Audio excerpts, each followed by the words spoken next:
Saya hari ini akan mengajak rekan-rekan mahasiswa sekalian untuk mengenal diri masing-masing. Dalam konteks kebencanaan, sebenarnya teman-teman itu kategori yang mana nih? Apakah kategori relawan, kelompok rentan, fasilitator, leader, follower, atau yang mana nih? Nah, ini bisa nih ya. Nanti rekan-rekan mahasiswa sekalian mengukur-ukur, menimbang-nimbang, mengingat-ingat gitu ya. Kira-kira saya di mana ya posisinya ini saat ini dalam konteks kebencanaan. Ada yang mau berpendapat dulu ini kira-kira di mana ini posisi mahasiswa ini? Di posisi yang mana sekarang ini? Teman-teman Relawan. Relawan. Siapa itu yang bilang relawan? Aulia Raihan. Aulia Rehan. Kemudian siapa lagi? Kalau malu boleh lewat kolom chat. Fasilitator. Oke, Masya Allah ya. Sudah menjadi fasilitator ya saat menjadi mahasiswa. Ada lagi pendapat yang lain? Ayo. Bisa masuk semuanya. Itu Mbak siapa? Baik, kita akan lihat ya sebenarnya dalam konteks kebencanaan, ini kita berbicara konteks kebencanaan ya, berarti kalau misalnya kita berbicara konteks kebencanaan, ada landasannya kan, ada landasannya.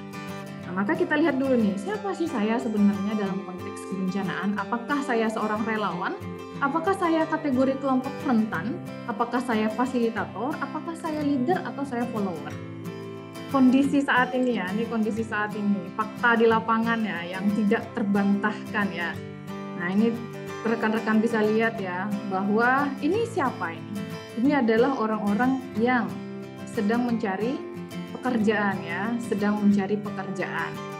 Siapakah orang-orang yang mencari pekerjaan ini? Orang-orang yang mencari pekerjaan ini adalah orang-orang yang dulunya adalah lulusan ya, SMA, SMK, SMP, termasuk kuliah ya, termasuk kuliah. Nah, kemudian kita lihat saat kuliah apa saja yang dilakukan oleh mahasiswa. Kalau kita mengambil konteks mahasiswa ya, maka yang dilakukan mahasiswa itu adalah belajar gitu ya. Nah, belajarnya ini ada di dalam kelas ya. Belajar di dalam kelas dalam bentuk apapun, bisa FGD, bisa SGD ya, macam-macam. Kemudian bisa juga belajarnya itu belajar berorasi, belajar berorasi, belajar demonstrasi, belajar menyampaikan aspirasi ya. Ini tanggal 21 April ya. Tanggal 21 April ada apa kemarin itu?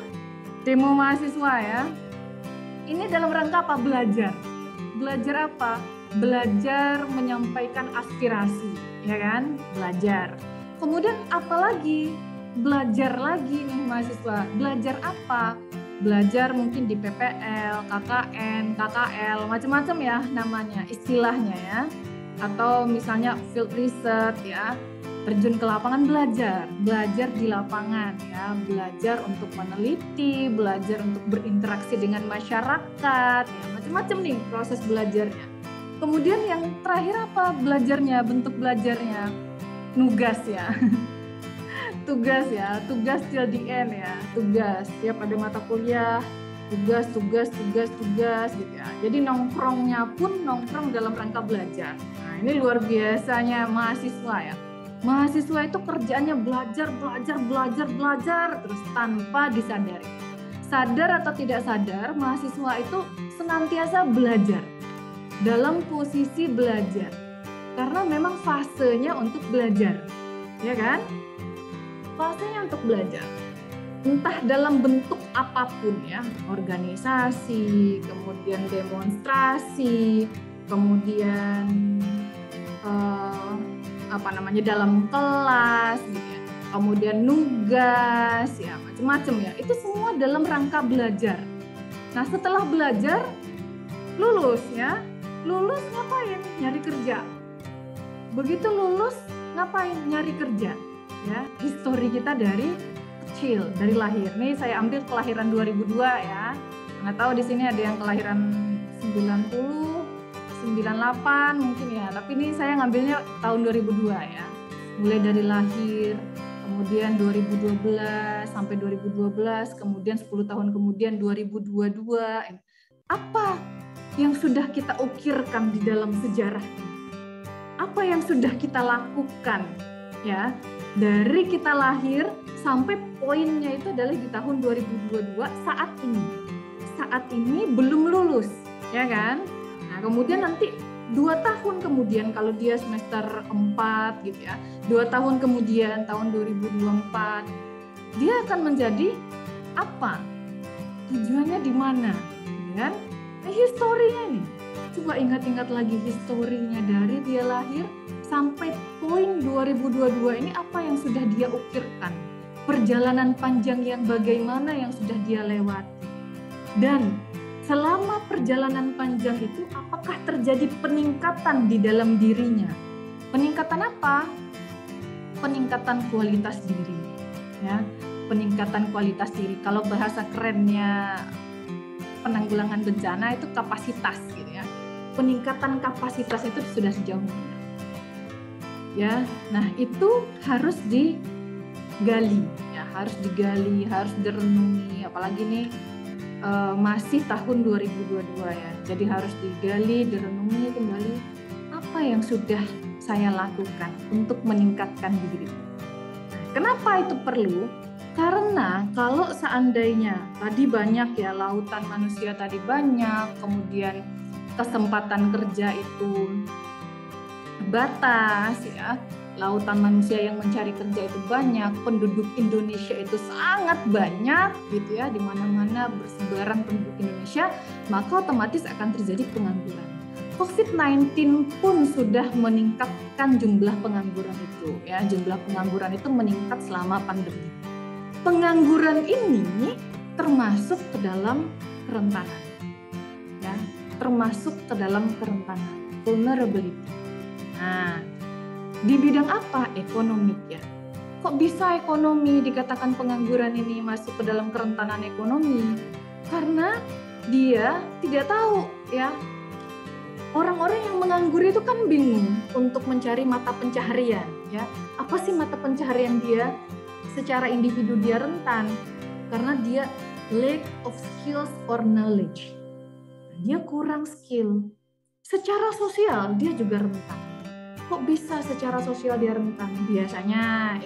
Biasanya orang-orang yang dia jobless, orang-orang yang belum punya pekerjaan, orang-orang yang sulit untuk mendapatkan pekerjaan karena tidak memiliki kapasitas apapun, yang tidak memiliki skill, dia akan cenderung minder untuk bergaul dengan yang punya pekerjaan. Maka terfragmen, society itu terfragmen.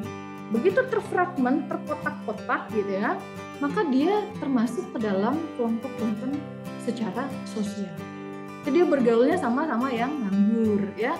Kenapa dia akhirnya ngumpul-ngumpul sama yang nganggur ya? Karena nggak bisa, minder gitu untuk berkumpul dengan yang lain. Nah, maka dia masuk ke dalam kelompok rentan. Nah, ini dibayang-bayangkan diri sendiri ya akan menjadi apa dan sudah berapa banyak yang dilakukan historinya itu untuk meningkatkan kapasitas. Maka dari sana kita akan melihat skill kita itu apa sih?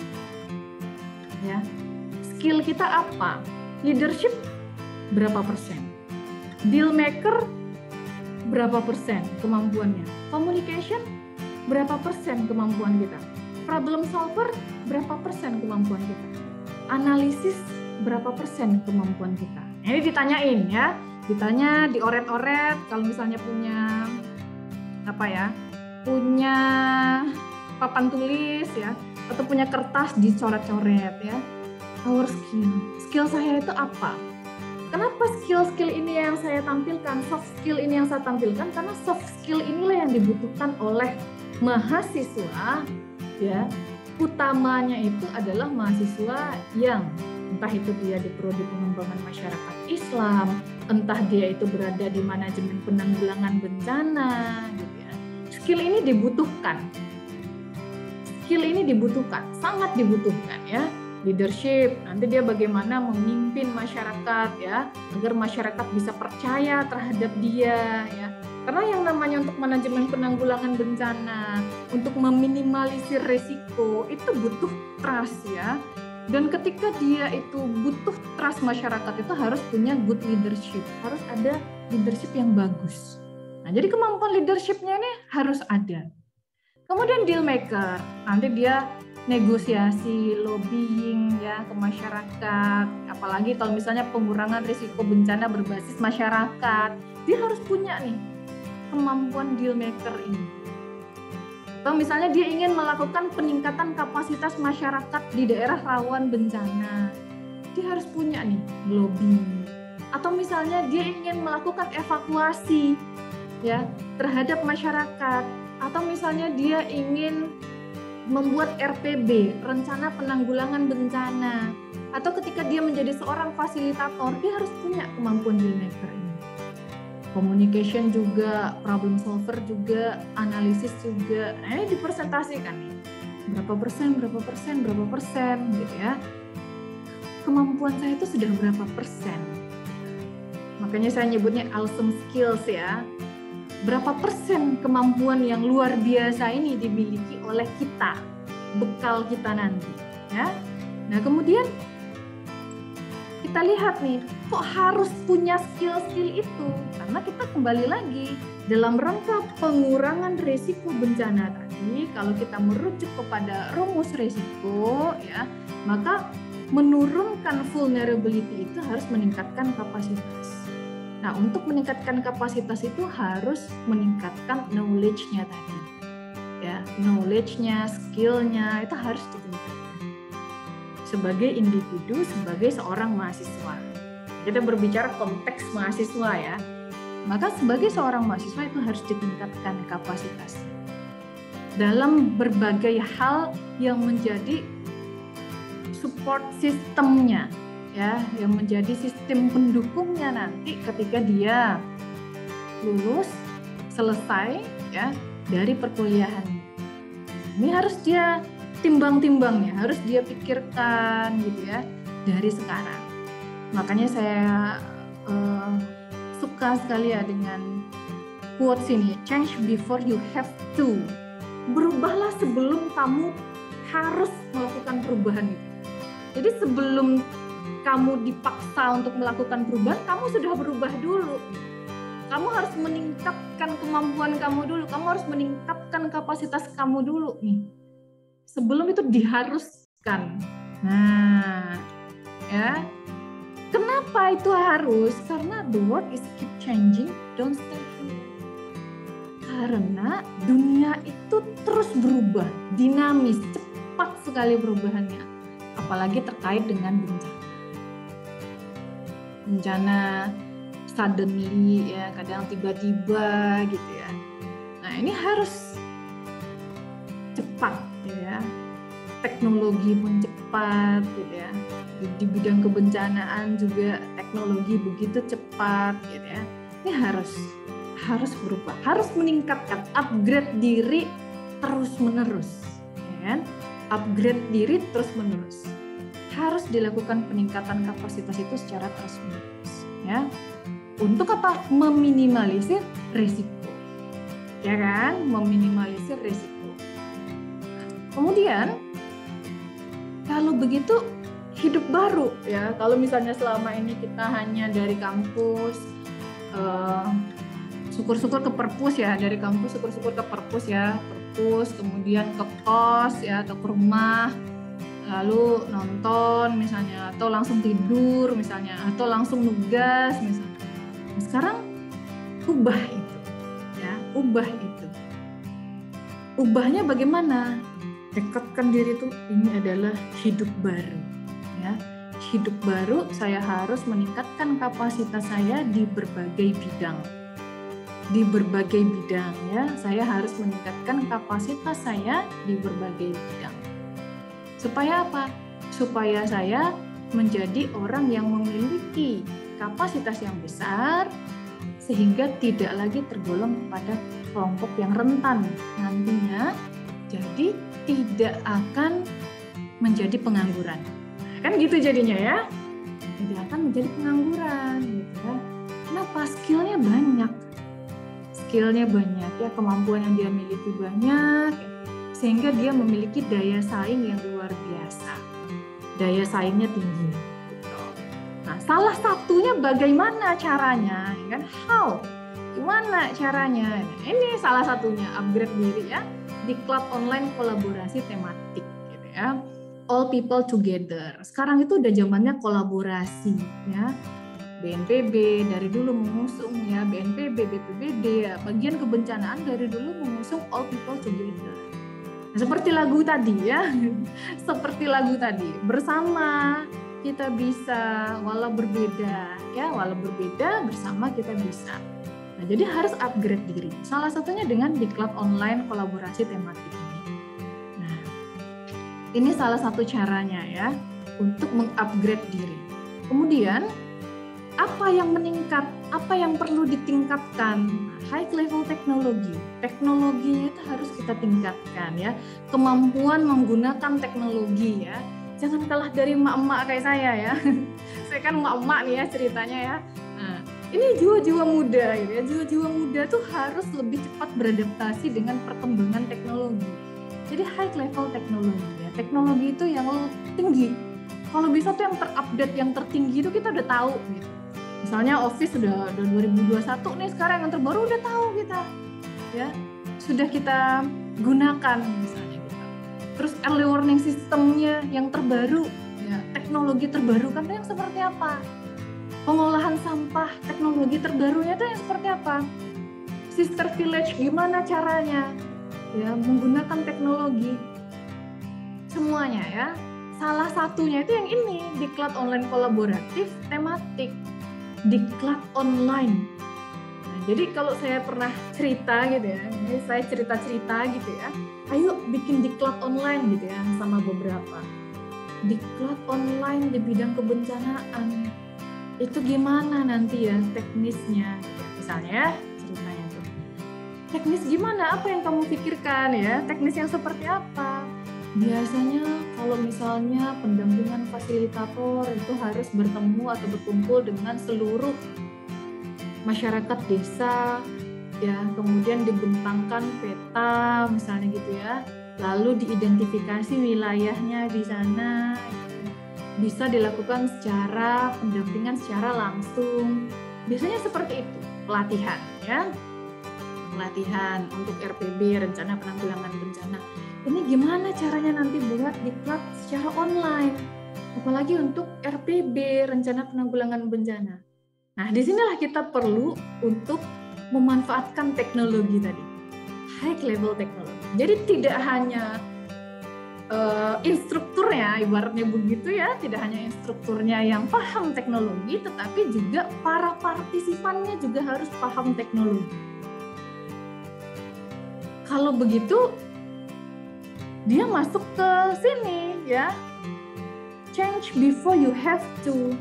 Kalau misalnya dipaksa dia saat ini memanfaatkan teknologi, dia berarti change, berubah saat dia harus berubah, ya kan? Bukannya before you have to. Nah, maka sekarang kita harus merubah itu ya. Kalau misalnya nggak ada di klub online, nggak ada dipaksa untuk memanfaatkan media misalnya, atau tidak dipaksa oleh COVID, nah katakanlah begitu ya, kan sekarang itu orang serba online itu dipaksa oleh COVID ya, melek teknologi. Nah, sebelum dipaksa seharusnya oleh kondisi dan keadaan, maka kita harus change, berubah dulu. Nah, semangat ini nih yang ingin saya tularkan di hari pertama. Ini semangat ini yang ingin saya tularkan di hari pertama ya, lahirnya di klub online ini ya, lahirnya di klub online ini.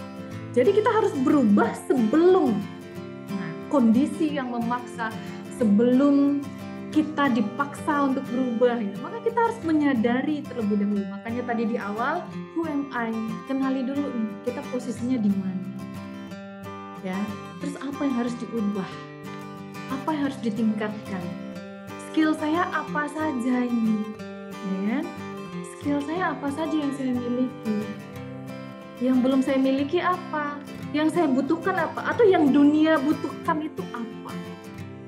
Nah itu ya, nah ini menarik nih.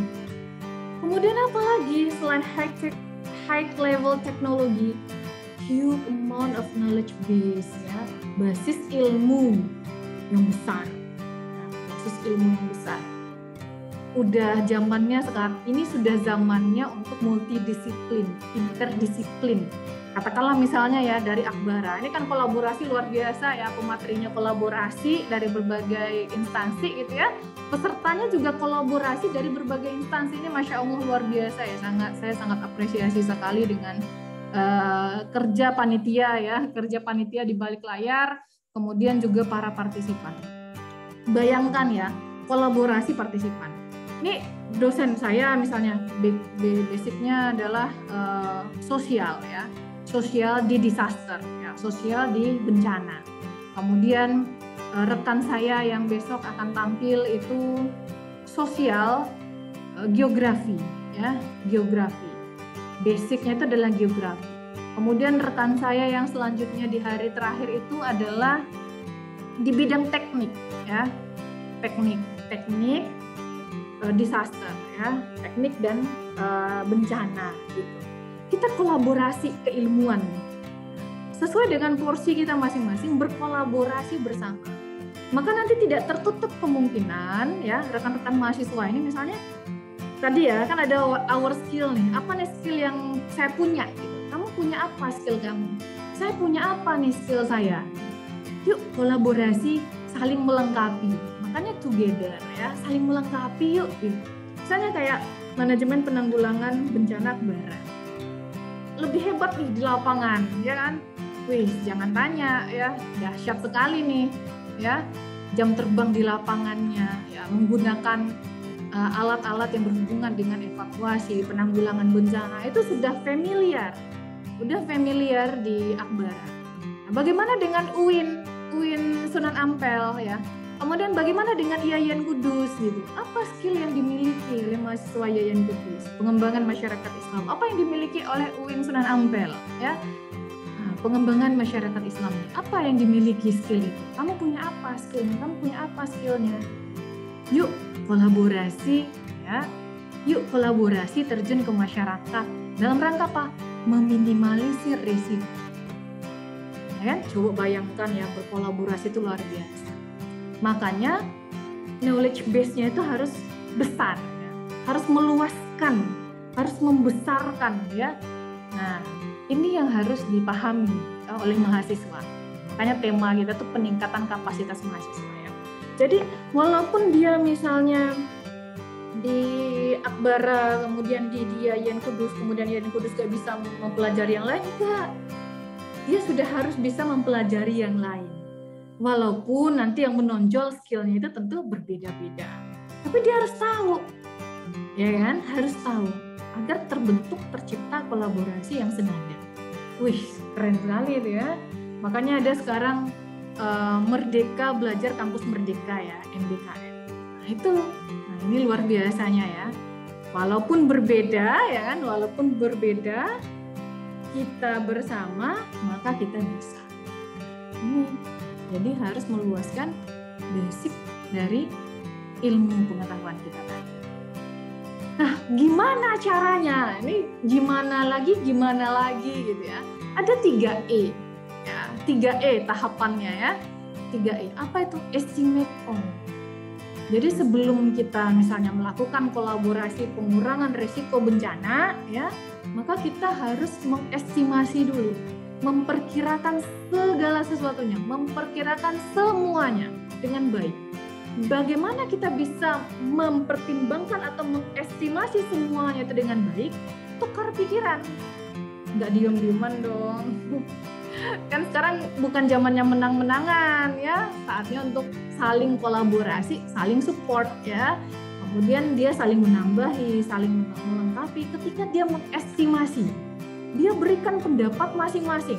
Katakanlah misalnya di sini ada 50 peserta misalnya gitu ya. Satu orang menyumbangkan satu estimasinya terhadap apa?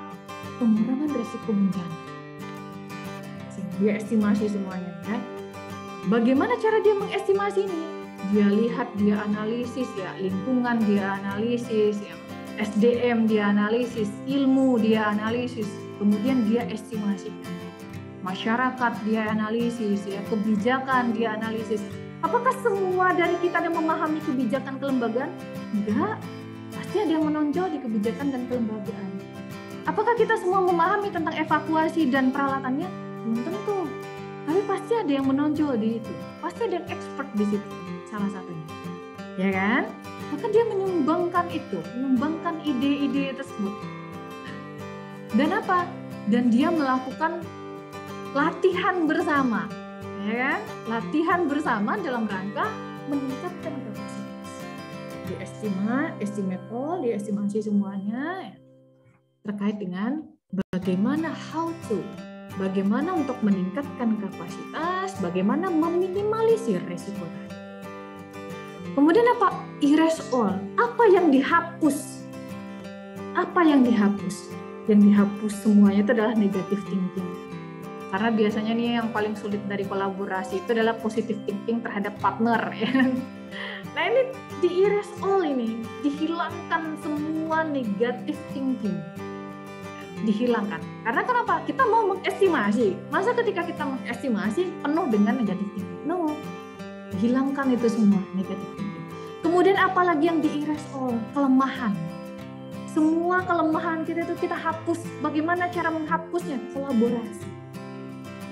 Ya, kolaborasi. Ya, bangun bangunan yang kokoh dalam kolaborasi. Hapuskan perbedaan. Ya kan? Hapuskan perbedaan untuk menghapuskan kelemahan. Makanya jadi kuat ya, bersatu. Nanti saya ingat lagi nih, bersatu kita teguh, bercerai kita runtuh, ya kan? Nah ini filosofi ini sudah mulai dilupakan, ditinggalkan ya. Padahal enggak boleh. Jadi yang pertama tadi estimate all, yang kedua erase all. Yang ketiga apa? Evolve all. Apa itu? Kembangkan semua yang bisa dikembangkan. Tadi yang saya katakan, oh dia kurang nih di sini nih. Oh yang temennya ini hebat nih di sini. Kembangkan yang kurang ini, dikembangkan. Maka tadi latihan bersama. Ini forum diklat online kolaborasi tematik ini salah satunya nanti kita akan latihan bersama. Hari kedua nanti latihan bersama ya. Latihan bersama menyusun RBB, rencana penanggulangan bencana. Nanti hari ketiga itu fasilitator. Bagaimana menjadi fasilitator, kemudian bagaimana mendampingi masyarakat, gitu ya. Bagaimana melakukan advokasi. Nah, itu menarik ya. Nah, ini kembangkan, berkembang bersama ya. Walaupun ada tadi ya dari Akbara, dari Yayan Kudus, dari UIN Sunan Ampel, lebih bagus tuh lebih banyak lagi seharusnya yang hadir ya. Dia bisa berkembang bersama ya kan, berkembang bersama dengan berbagai bidang keilmuan. Luar biasa ya. Nah ini. Kemudian keywordnya apa? Supaya itu semua bisa terwujud. Keywordnya itu adalah paradigma. New paradigma ya. Paradigma kita kalau ibarat kata itu open mind ya, paradigmanya itu kita harus ubah dari paradigma lama ke paradigma baru ya. Kolaborasi itu yang benar-benar kolaborasi real, tidak lagi ego keilmuan. Nggak mau ikut itu, nggak bidang saya. Padahal itu keahlian bisa loh support bidang dia. Nah itu ya, jadi paradigma diubah. Kemudian time management ya, terutama ya manajemen waktu. Kemudian apalagi maksud dari time di sini? Begitu ada waktu,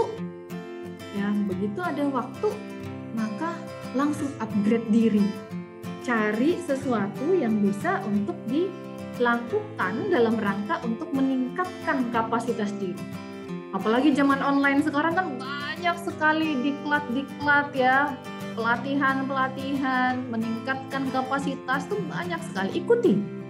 Ikuti semuanya. Kalau kita mengikuti semuanya berarti harus bisa apa? Manajemen waktu. Jadi tadi waktu itu adalah begitu ada waktu kosong, aduh nggak bisa ini waktu kosong saya nih terbuang, nggak bisa ini, daripada saya tidur searching Instagram apa ada pelatihan ya kan, searching di Google, tanya ke teman. Nah ini kan nanti bisa kontak tukar-tukar nomor ya kan, kenalan dong gitu kan, ada informasi apa gitu ya untuk meningkatkan kapasitas gitu ya. Ini begitu ada waktu kosong langsung cus. Nah itu ya, please 4.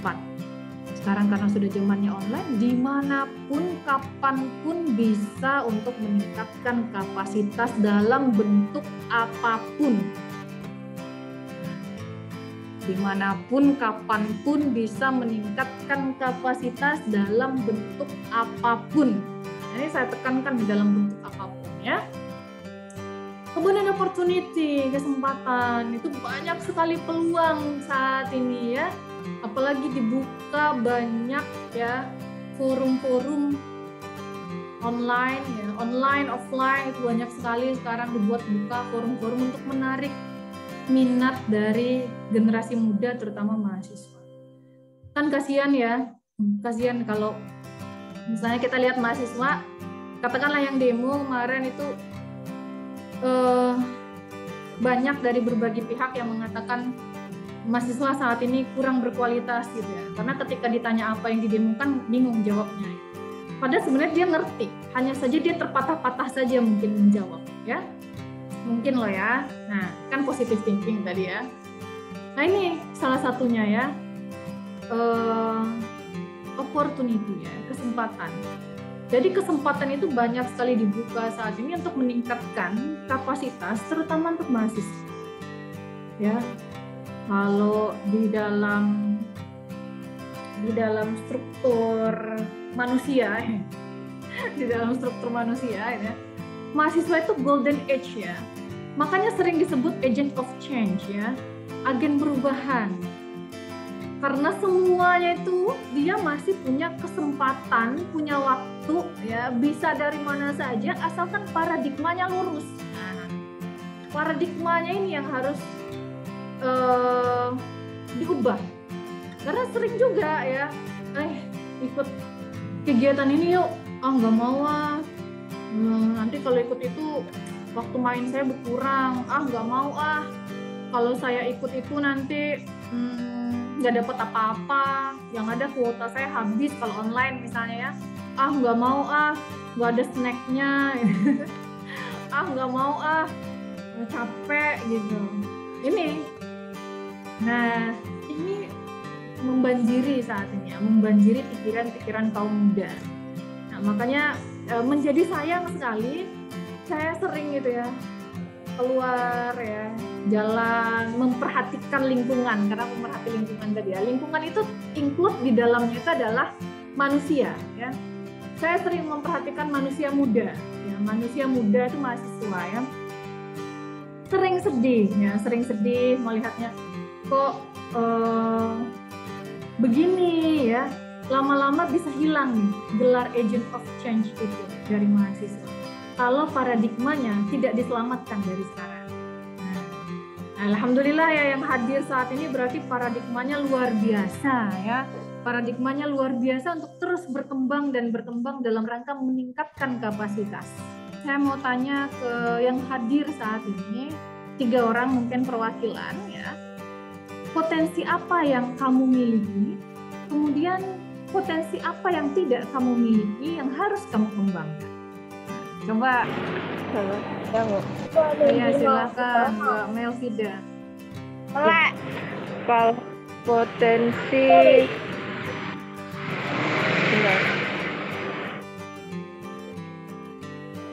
Kalau potensi yang lebih ke ini sih Bu, kayak yang perlu dikembangkan aja sih untuk kelemahan-kelemahan, lebih kayak public speaking, terus lebih ke soft skill yang harus dikembangkan kembali, sama kepercayaan diri. Aslinya kalau kepercayaan diri ini sudah ya tinggal dikembangkan aja, cuman kalau misalkan pada saat itu hari itu juga masih agak grogi kayak gitu, jadi memang soft skill-nya yang harus benar-benar diasah kembali.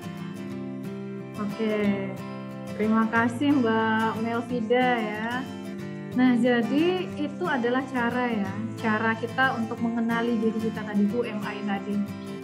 Kalau kita misalnya melihat kembali ya dari awal pembahasan kita terkait dengan peningkatan kapasitas mahasiswa dalam pengurangan risiko bencana, maka cara yang bisa kita lakukan itu adalah yang pertama meningkatkan kapasitas ya, meningkatkan kapasitas kita.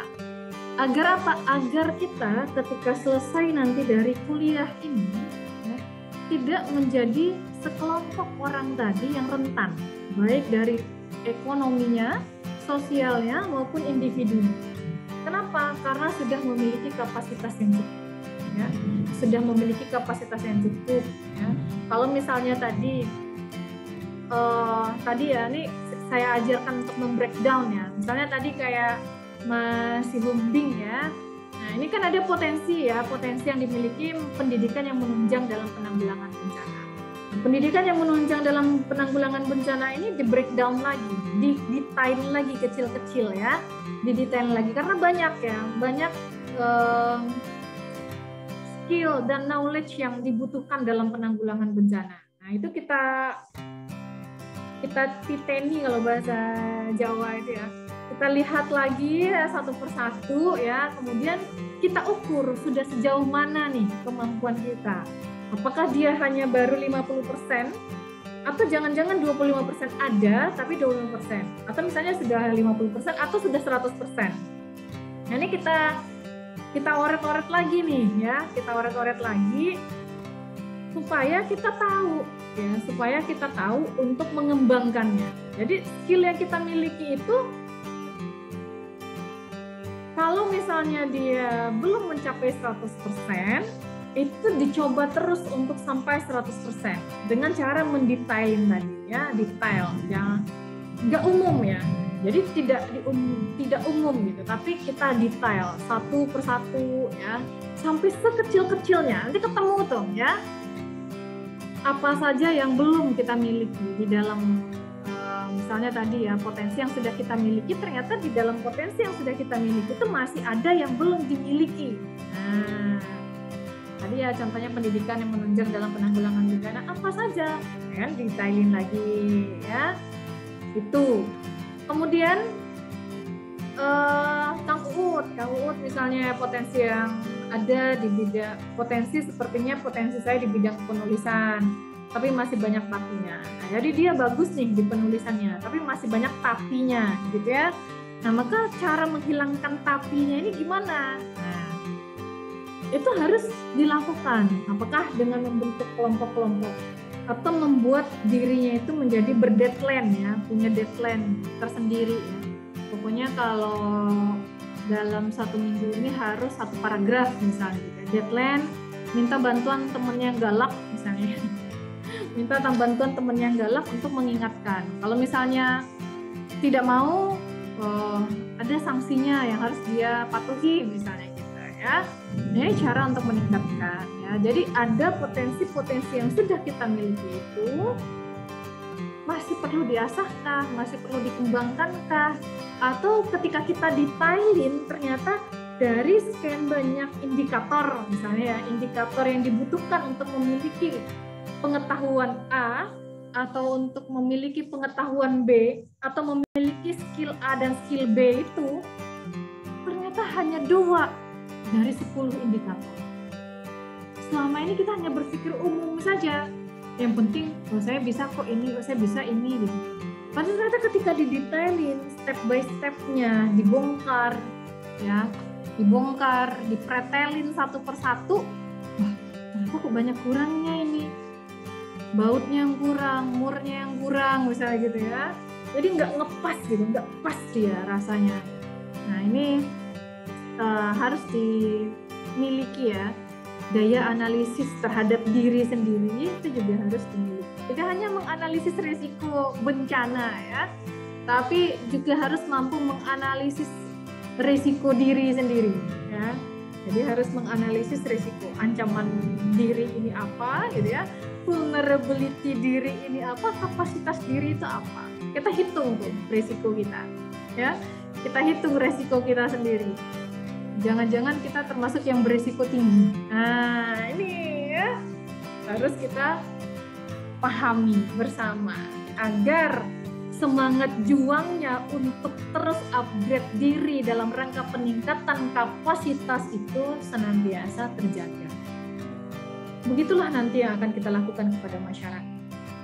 Jadi kalau misalnya para penggiat kebencanaan itu sekali 2 kali sosialisasi ke masyarakat, udah capek, nyerah, males, apalagi masyarakat itu bilangnya, aduh kok itu saja sih yang diulang, gak ada yang lain kok. Lelah mungkin masyarakat ya kan. Terus tiba-tiba kita juga jadi menyerah gitu. Kalau kita tiba-tiba menyerah, terjadi nggak pengurangan risiko bencana itu? Terjadi nggak peningkatan kapasitas masyarakat? Enggak. Jadi berputar di situ saja nanti masalah kebencanaan. Ya. Karena tadi ya, makanya kita nih selaku penggiat kebencanaan nanti ya, atau pengembang masyarakat, bagi pengembang masyarakat Islam ya, itu harus menjaga paradigmanya, rasanya ya, agar terus meningkatkan kapasitas diri. Tidak mencukupkan diri, apalagi sampai ego ya. Ego itu saya udah tahu kok, nggak perlu nggak usah deh, udah tahu, udah ngerti kok gitu. Nah ini ya, ini bahaya nih ya, ancaman. ancaman tahu-tahu dunia besoknya udah berubah gitu ya, dia nggak pernah upgrade diri lagi karena merasa bisa, ya kan. Nah ini ancaman, makanya tadi saya bilang tidak hanya menganalisis risiko bencana saja, kita juga harus mampu menganalisis risiko kita sendiri. Agar apa? Agar mampu menjaga, agar terus meningkatkan kapasitas diri. Nah, dia menjaga mood belajar, menjaga mood untuk ikut pelatihan ya, menjaga mood untuk terus mengikuti diklat baik online maupun offline dalam rangka meningkatkan kapasitas diri. Nah ini harus terus dijaga ya. Nah saya suka sekali nih ya sama sebuah quotes juga ya. Quotes-nya itu adalah life is either a daring adventure or nothing. Nih ya, by Helen Keller ya. Itu adalah quotes penutup pertemuan kita pada siang hari ini ya. Kemudian that's all. Thank you. Silakan dibuka kuisisnya. Sudah? Sudah, Bu. Oke, kalau sudah, ini adalah pinnya. 5-nya 3 kali, 366. 5 3 kali, 366. Oke, saya akan kasih waktu 5 menit saja ya, dimulai dari sekarang.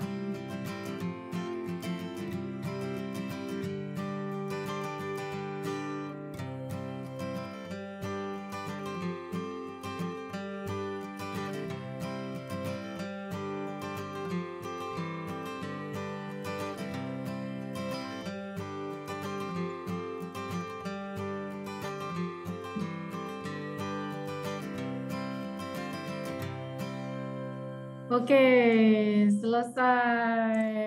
Pemenang pertama jatuh pada Aulia Raihan. Mana tepuk tangannya ini? Hore, selamat. Selamat. Mbak Soyohan ya. Luar biasa ya. Luar biasa, Masya Allah ya. Jadi itu bagi rekan-rekan semua yang sudah selesai pre-test dan post-testnya, silahkan isi link presensi ya. Doakan semoga rekan-rekan mahasiswa sekalian terus mengasah diri, terus terjaga moodnya untuk mengasah diri agar nanti kapasitasnya meningkat dan mampu memiliki daya saing yang luar biasa, dan dari sudut pandang kebencanaan dia tidak lagi tergolong kepada kelompok yang rentan, tetapi sudah mampu bahkan menjadi leader ya, menjadi leader dan fasilitator yang handal. Oke, pesan dari narasumber besok ya. Narasumber besok itu hari Rabu ya, tanggal 27 April. Itu adalah rekan-rekan sekalian diminta untuk menguasai peta atau Google Map desa di mana kampus berada. Jadi kalau Akbara desanya apa nih? Ya, desanya apa, atau kelurahannya apa, kecamatannya apa. Kemudian kalau Yayan Kudus juga ya, desanya apa, kecamatannya apa.